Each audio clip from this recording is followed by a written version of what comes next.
The lantern room.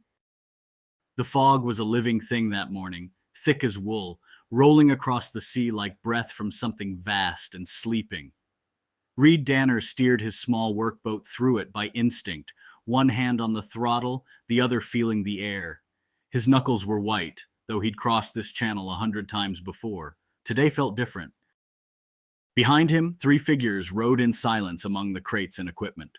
Dr. Ada Merrin stood near the bow, her windbreaker zipped tight to her throat, a small recorder held close to her lips. She spoke quietly, documenting observations about the weather and visibility, her voice steady but strained. The fog density increases as we near Marrow Point.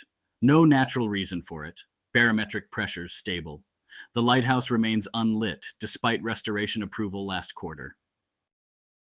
Jonas Hale, crouched beside a coil of rope, rolled his eyes and muttered, "You're narrating the weather again." His tone wasn't cruel, just tired. A Coast Guard veteran turned freelance technician. He hated the sea's games, the way it swallowed sound, the way it pretended to sleep. Callum Rourke sat farther back, a mug of instant coffee balanced on his knee, stocky, sunburned, unimpressed by the whole affair. "You ask me," he said.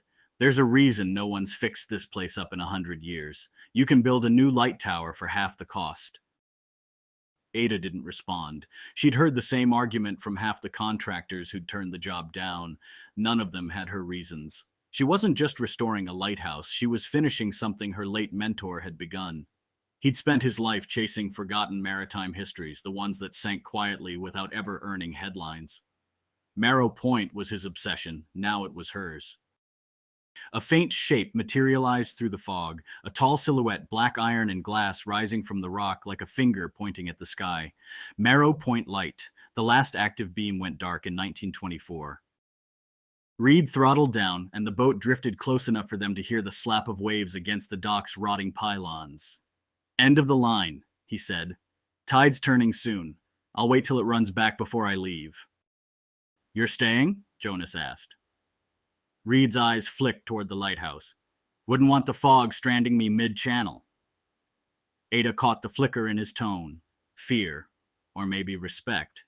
She shut off her recorder and tucked it into her pocket.